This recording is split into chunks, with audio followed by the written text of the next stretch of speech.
बिस्मिल्लाहिर्रहमानिर्रहीम। अस्सलामु अलैकुम। प्यारे बच्चों, हम एक्सरसाइज 4.3 इसका क्वेश्चन थ्री वो सॉल्व करने लगे हैं। क्या करना है इसमें? सिंप्लीफाई, मुख्तसर करना है बाय कंबाइनिंग सिमिलर टर्म।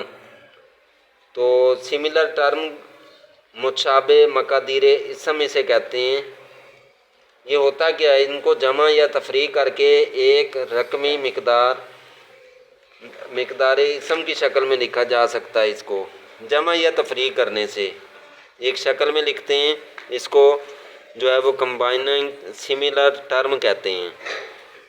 ये हमारे पास पहला इसका जूज़ है। 4 जूज़ हैं, इस सवाल छोटे छोटे हैं, वो इंशाल्लाह अभी समझा देता हूँ। 45 -3 20 +4 5 3 3 9।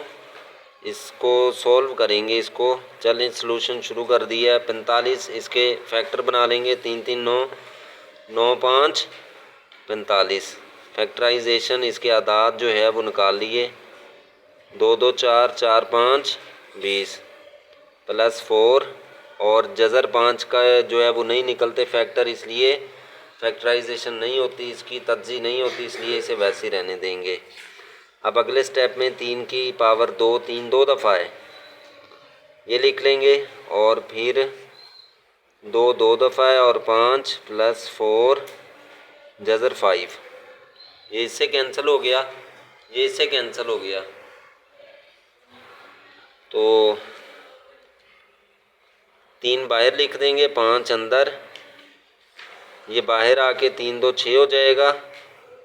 जज़र 5 +4 जज़र 5 5 कॉमन आ गया तीनों में। 3 - 6 = 4। अब 4 और 3 7, 7 में से 6 निकाल देंगे, 1 बचेगा। और जज़र 5 ही इसका जवाब है।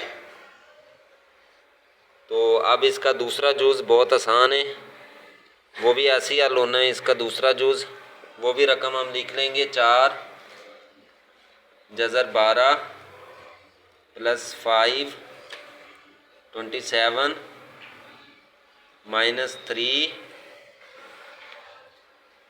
और 75 +300। इसको भी हम जज़र में लिखेंगे।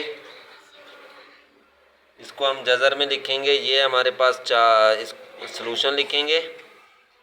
4 जज़र 12 5 27 3 75 और 300। ये 4 है। 2 2 4 4 3 12। इसकी जो है वो फैक्टराइजेशन निकाल लिए। इसी तरीके से 27 के फैक्टराइजेशन 3 3 9 9 3 27। और ये 3 3 3 5 15 15 5 75। और 100 के फैक्टर जो निकालेंगे 300 के, पहले 2 पे जाएगा 150 हो जाएगा, फिर 2 पे जाएगा 75 हो जाएगा, फिर 3 पे 25, फिर 5 और 5। आप इसकी जो है वो मुफरत तज्ज़ी निकाल के भी हल कर सकते हैं। अब क्या करेंगे, 2 का स्क्वायर हो जाएगा और 3 ऐसे ही +5। ये 3 का स्क्वायर है और 3 ऐसे लिख देंगे। 3 ये 3 ऐसे लिख देंगे। 5 का स्क्वायर प्लस ये 2 का स्क्वायर है, ये 5 का स्क्वायर है और 3 ऐसे लिख देंगे। ये जज़र से कैंसिल हो गया। ये भी 4 2 8 बाहर आ गया और जज़र 3 अंदर। +5 3 15 जज़र 3 -5 3 15 जज़र 3 +5 2 10 जज़र 3। जज़र 3 कॉमन आ गया, सब में जो है वो जज़र 3 है। बकाया जो रकमें बच गई, इधर 8 बच गया, इधर 15 बच गया, इधर -15, इधर 10। ये प्लस माइनस का कट गया, 10 और 8 18। जज़र 3, ये इसका जवाब है, ये इसका फाइनल आंसर है। इसी तरीके से जूज़ नंबर 3 इसको भी हल कर देते हैं। जूज़ नंबर 3 में हमें जो है वो जो क्वेश्चन दिया हुआ है वो है जज़र 3 और 2, इसी तरीके से ब्रैकेट डाल के ये जज़र 3 प्लस 3 जज़र 3 ब्रैकेट, इसका मतलब क्या होता है, ज़रब होती है, ब्रैकेट अंदर वाली रकमों से ज़रब खाएगा।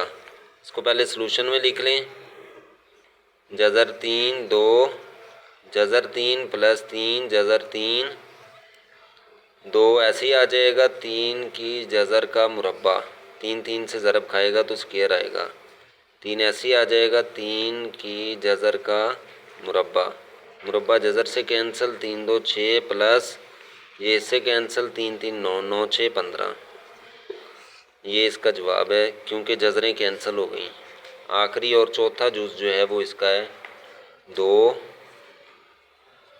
और 6 इधर लिखा हुआ है, 5 माइनस 3 और जज़र 5 6 2 12 जज़र 5 3 2 6, क्योंकि बग़ैर जज़र वाली बाहर भी बग़ैर जज़र के रकम है तो इनसे ज़रब खा लेगा। जज़र 5 कॉमन आ गया, इधर 12 बच गए, इधर माइनस 6, 12 में से 6 गए 6, ये इसका जो है वो फाइनल आंसर है। इसी तरीके से क्वेश्चन नंबर 4 ये भी सिंपलीफाई करेंगे, सिंपलीफाई। इसका क्वेश्चन दिया हुआ है, छोटे छोटे सवाल हैं, जज़र 3 और 3 माइनस जज़र 3, a plus B into A minus B,